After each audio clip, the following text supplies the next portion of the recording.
सोमवार को हमेशा की तरह मैक्स अपनी खिड़की से बाहर झांकने से पहले ही वो मार्केट के लिए रवाना हो गए। खरीदारी के लिए बढ़िया सुबह है। हाँ वो तो है। वो आकाश की ओर देख रहे थे। वो तैयार होने के लिए गए, तब अचानक उन्हें गड़गड़ाहट की आवाज सुनाई दी। वो क्या है? मैक्स टैमी को संदिग्ध रूप से देख रहा था। ये निश्चित रूप से मेरा पेट नहीं है। तभी उन्हें फिर से गड़गड़ाहट की आवाज सुनाई दी। ये खिड़की के बाहर से आई है।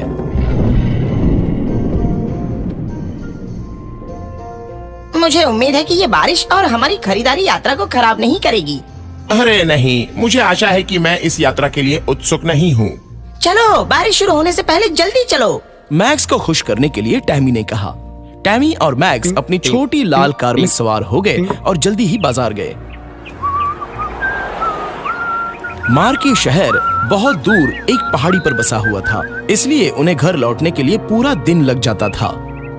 फिर थोड़ी देर बाद वही गड़गड़ाहट की आवाज सुनाई दी। झील के बाहर एक विशालकाय सिर दिखाई दिया। ये एक राक्षस था। राक्षस झील से बाहर निकल आया और किनारे पर बैठ गया। मैं बहुत भूखा हूँ और मेरा पेट लड़खड़ा रहा है। मुझे जल्द ही नाश्ता खोजने की जरूरत है। वो इधर उधर देखने लगा और पास में ही एक मकान भी देखा। याहू! ये छत मेरे नाश्ते के लिए ठीक रहेगी। उसने अपनी लंबी खुरदरी जीभ से छत को चाटा। राक्षस ने मैक्स और टैमी के घर की छत को खाना शुरू कर दिया। राक्षस ने आधी छत खा ली और अपना पेट पाल लिया। मेरा पेट भरा हुआ है, लेकिन छत के बचे हुए हिस्से को मैं कैसे छोड़ सकता हूँ? तो वो बैठ गया और छत के शेष हिस्से को खा गया। ये तो वाकई स्वादिष्ट था, दानव ने कहा और अंत में संतुष्ट हो गया। उस शाम जब मैक्स और टैमी घर लौटे तो बिना छत के अपना घर देखकर हैरान रह गए। अरे बाप रे, हमारी छत गायब हो गई है। ये कैसे हो गया? दूर होने पर भयानक तूफान आया होगा शायद। मुझे यकीन है कि मैंने आज सुबह गड़गड़ाहट की आवाज सुनी, तो शायद हुआ भी होगा। अब छत की मरम्मत शुरू करने के लिए बहुत देर हो चुकी है। चलो कल सुबह काम शुरू करते हैं। आंट मैरी के घर चले और अपने लिए एक तंबू ले लेते हैं, टैमी ने कहा। आंटी मैरी का घर बहुत दूर नहीं था, इसलिए वो जल्द से लौट आए और एक तंबू लगा दिया।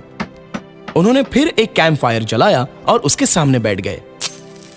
हे टैमी, मैं गिटार पर जो भी धुन जानता हूँ वो सब बजाऊंगा। मैक्स ने स्थिति को बेहतर बनाने की कोशिश की।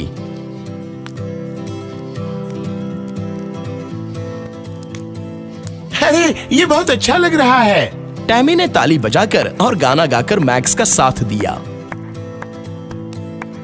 उन्होंने संगीत बजाया और कुछ समय के लिए गाना गाया जब तक कि वो सो नहीं गए।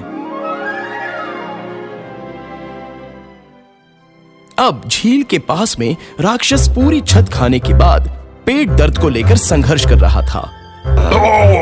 मेरे पेट में बहुत दर्द हो रहा है। मैं फिर कभी इतना खाना नहीं चाहूंगा, भले ही वो कितना ही स्वादिष्ट क्यों ना हो। राक्षस दर्द में रोने लगा।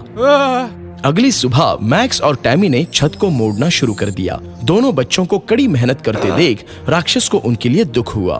राक्षस ने तब मैक्स और टैमी की चुपके से मदद करने का फैसला किया। जब वो चाची मैरी के घर पर अपना दोपहर का भोजन करने गए तो राक्षस ने पूरी छत बनाना शुरू कर दिया।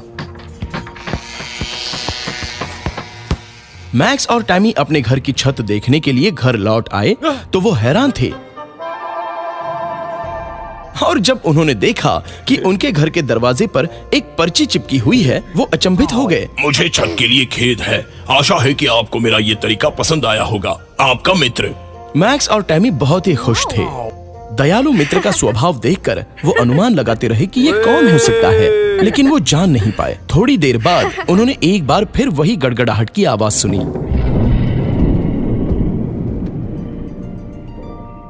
लगता है किसी ने आवाज लगाई। हाँ, आप सही हैं। यह फिर से राक्षस था, लेकिन इस बार वो खुशी से नाच रहा था।